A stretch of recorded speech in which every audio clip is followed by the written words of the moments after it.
La situation dans le monde te sidère, tu penses que tu ne peux rien faire en tant que petit individu du peuple pour essayer de changer les choses, tu penses que tu n'as aucune influence, que ta voix ne compte pas, que de toute façon on ne t'écoutera pas. Écoute, dans cette vidéo, je vais t'expliquer mon point de vue, je vais surtout te dire pourquoi tu te trompes. Voilà, je me permets. Maintenant, c'est bon pour l'intro, où j'espère que j'ai capté ton attention. C'est parti. Tu penses que tu peux rien faire. Bon, bah, j'en ai parlé déjà dans une autre vidéo. Bah, impuissance apprise, voilà, c'est tout. Ça, vraiment, enfin, intéressez-vous à ce concept-là de psychologie cognitive, vraiment, hein, vraiment, parce que je pense que c'est important de comprendre comment le corps humain fonctionne. Et c'est bien de corps humain et de biologie toute basique que je vais bah, te parler pour essayer de t'exposer mon point de vue et pourquoi c'est faux que tu peux rien faire. C'est vraiment une idée qu'on t'a mis dans la tête grâce au mécanisme cognitif bah, de l'impuissance apprise. Et je vais expliquer ça de manière très simple parce qu'il faut aussi arrêter de se dire ah mais moi je suis bête, je ne suis pas capable, je ne suis pas assez instruite. Non, c'est faux. C'est faux. Il me semble que tu es capable de penser, tu es capable de faire des choix, tu es capable de prendre des initiatives dans ta vie de tous les jours. Peu importe à quelle échelle.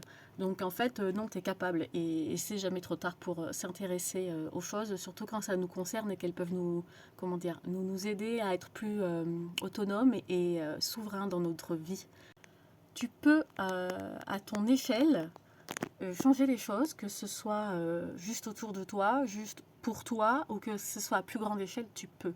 Tu peux avoir une influence, petite ou grande, tu n'es pas impuissant, ta voix compte en fait, ok. Donc ça c'est quelque chose que ça peut prendre un peu de temps, hein, des fois, de changer nos modes de réflexion et de fonctionnement, mais en fait, euh, comment dire, j'avais entendu une fois une citation là dans une vidéo d'une petite dame qui disait à son praticien faut-il que l'on soit si important et puissant pour que le diable se donne la peine de vouloir nous contrôler. Voilà, donc déjà méditer sur ça. Et ensuite, très simplement, parce que moi je pense que c'est important de savoir expliquer les choses simplement, parce que tout c'est simple en fait, pour comprendre le monde dans lequel on vit. C'est pas si compliqué qu'on le croit. Hein.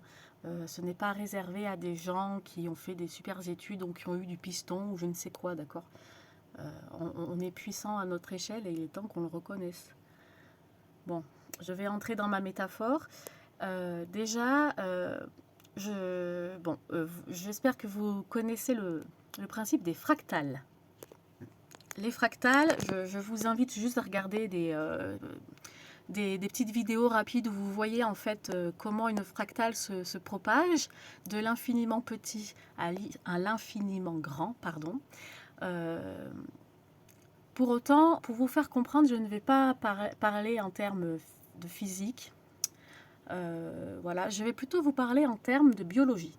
Donc, commençons par aller à très petit, pas l'infiniment petit, parce qu'on ne va pas aller jusqu'à l'atome, d'accord, mais retournons au moins jusqu'à la cellule, puisque j'ai dit qu'on parlait en biologie, d'accord. Les termes très simples, tout le monde a la base quand même, hein, que nous sommes composés de cellules, ok. Ça va être un peu philosophique aussi, mais à la fin, vous allez comprendre ma métaphore filée, où c'est qu'elle nous amène et pourquoi nous avons un pouvoir et une responsabilité sur le monde qui peut influer, d'accord. Imaginez simplement que vous soyez une cellule, ok. Imaginez que, bien sûr, chaque cellule de notre corps a une conscience d'elle-même qui est limitée, mais admettons qu'elle en ait une au sens où nous, êtres humains, nous l'entendons. Elle a réfléchi. Cette cellule, elle vit sur une planète qui s'appelle notre corps, dans notre corps, ok. Elle vit autant à l'intérieur qu'à l'extérieur, sur notre peau, etc. Et c'est tout un système qui fonctionne ensemble pour donner notre corps physique, notre vitalité, notre santé, notre pensée, ok. Et imaginez que vous êtes cette cellule, donc vous n'avez pas conscience non plus de l'infiniment grand qui est l'univers, donc on va dire la Terre avec les êtres humains. Vous ne pouvez pas vous imaginer que la planète Marion, si je parle pour moi, est entourée de plein d'autres planètes similaires. Là, c'est un peu au-delà de votre compréhension, si vous êtes une cellule, d'accord. Est-ce que vous pensez vraiment que la cellule, même si elle a une conscience limitée, elle se dit oui, non, mais moi, je peux pas empêcher, si je suis une cellule, je sais pas moi, de la joue, je peux pas empêcher les pieds de fonctionner, quoi. J'ai aucun pouvoir sur les pieds de la planète Marion, quoi. Bah, euh, non, la cellule, elle est peut-être pas à ce niveau-là de réflexion. Elle se dit simplement, moi, il faut que je fonctionne pour aider mes copines autour de moi. Et puis, on verra, au final, la joue sera réussie. Et puis voilà, nous, au moins, on s'occupe de ça. Ouais, mais en fait, tout ça, c'est un fonctionnement. Toutes les cellules de notre corps travaillent ensemble, même si elles n'ont pas conscience d'à quel point elles font un travail formidable si ça mène un individu en bonne santé, d'accord? Mais pour autant, elles aussi, elles veulent vivre, ok, elles veulent faire leur vie de cellule, elles veulent se reproduire, se diviser, enfin se multiplier en se divisant, voilà le principe de la cellule. Et puis elles font leur taf. Mais pour autant, s'il y a une cellule qui déconne dans notre corps, je suis désolée, si on pousse le truc un peu vraiment loin dans la métaphore, on tombe malade. Ok, s'il y a une cellule qui déconne, ça peut être le cancer. Ok, s'il y a une cellule qui est affaiblie, ça peut être le rhume. Enfin, ça peut avoir des répercussions plus ou moins graves, ok? Mais ça peut en avoir. C'est la même histoire que le battement d'aile de papillon, vous savez, qui déclenche une tempête à l'autre bout du monde. Hein, bien sûr, c'est poussé comme métaphore, comme analogie, mais c'est le cas. C'est ce qui se passe, ok? Donc, vous avez toutes des cellules qui, pour elles, sont individuelles. Elles ne s'imaginent pas qu'elles font partie d'une conscience plus grande. Mes cellules ne s'imaginent pas qu'elles font partie d'une conscience plus grande qui est Marion. Okay, elles ne s'imaginent pas, elles pensent qu'elles sont individuelles. Elles pensent peut-être d'ailleurs qu'elles sont séparées les unes des autres, qu'elles n'ont pas d'influence les unes sur les autres. Et bien c'est faux parce qu'à la fin, tout ensemble, si elles travaillent bien ensemble, si elles sont solidaires, si elles sont unies, bah désolé, mais ça donne un corps en bonne santé. Et donc, si une de mes cellules n'a plus envie, je suis désolée, mais moi je peux plus fonctionner à 100%, ok? Maintenant qu'on est allé à très petit, on va remonter à notre niveau à nous d'humain, avec notre conscience d'humain, qui nous pensons individuels en tant que personne, ok? Il n'y a pas de souci avec ça, mais en fait, peut-être qu'il faudrait qu'on réfléchisse que nous faisons partie d'un organisme plus grand que nous, comme nous sommes le total de nos cellules, et ben l'organisme de l'être humain tout entier peut être considéré comme un organisme vivant. L'être humain, tout simplement, avec tous les individus à l'intérieur qui sont eux-mêmes des cellules, si vous voulez, mais nous faisons partie de l'organisme de l'être humain, qui est un organisme plus grand que nous, qui nous réunit tous, ok, selon la biologie. Là, ça devient une image, mais je pense que c'est ce que c'est, vous comprenez? Et chaque individu que nous sommes, nous avons tous une part, nous ne sommes pas complètement responsables de la santé de cet organisme qui est sur toute la Terre, ok? C'est ce que essayent de faire certains, mais bon, je crois qu'ils n'ont pas tout compris, si je puis me permettre. Nous avons chacun notre part, notre petit travail de cellules à faire pour que l'organisme humain fonctionne et soit en bonne santé. Ok, il ne faut pas attendre de venir qu'on nous sauve. Je suis d'accord que on ne contrôle pas tout, qu'on a subi des choses dans notre vie qui sont injustes, qui sont vraiment pas chouettes. On a tous eu du négatif dans notre vie, qu'on a dû subir, qu'on n'a pas eu le choix, qu'on nous a imposé. Mais pour autant, c'est à chacun de nous de prendre la responsabilité de notre bonheur et du bonheur global de l'organisme humain. Comment voulez-vous que l'organisme humain soit en paix et en bonne santé si déjà nous, que ce soit dans notre corps, dans notre tête ou dans notre cercle d'amis, nous sommes mauvais? Comment voulez-vous que qu'un organisme global soit intègre si les cellules ne le sont pas? Comment voulez-vous que l'organisme humain soit en bonne santé si nous déraillons, nous ne faisons pas notre travail de cellules? Nous avons la responsabilité, si vous voulez, du système immunitaire de l'organisme humain. Voilà, j'essaie de faire plein de métaphores. Une cellule qui se rebelle contre son système, ça donne des maladies immunitaires, les allergies, voilà, il y en a plein, et on en souffre tellement aujourd'hui dans nos corps physiques, factuellement, non? Qui n'a pas d'allergie, qui n'a pas d'asthme, qui n'a pas de cancer, tous ces trucs-là qui fait que notre corps se rebelle contre nous, qui au final nous tue à petit feu.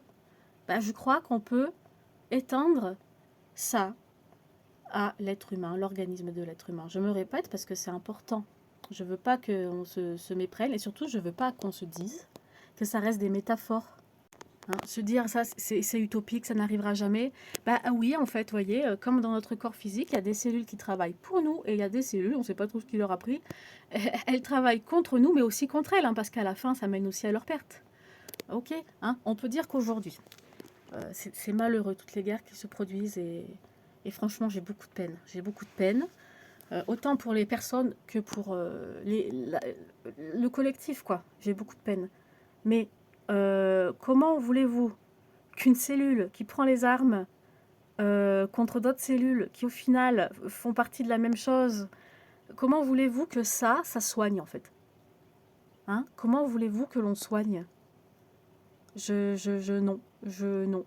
Euh, non. Ça commence par nous, être des individus responsables, conscients, intègres, dignes, souverains. Ça fait beaucoup de choses, hein, qu'on n'a pas tous forcément, voilà, qu'on a peut-être un petit peu, peut-être pas du tout. Mais si vous voulez que les gouvernements de ce monde soient,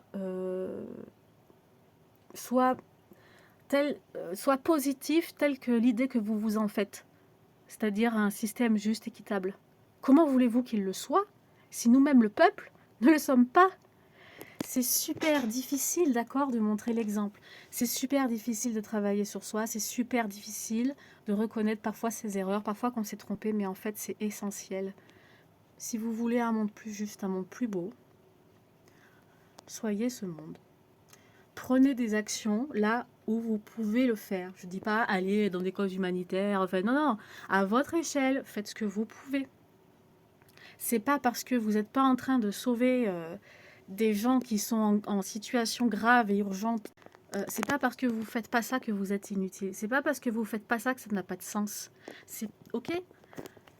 Le peu de bien que l'on peut faire en nous ou autour de nous, c'est suffisant, c'est déjà ça. On fait ce qu'on peut avec ce qu'on a et avec la volonté vraiment d'apporter le mieux.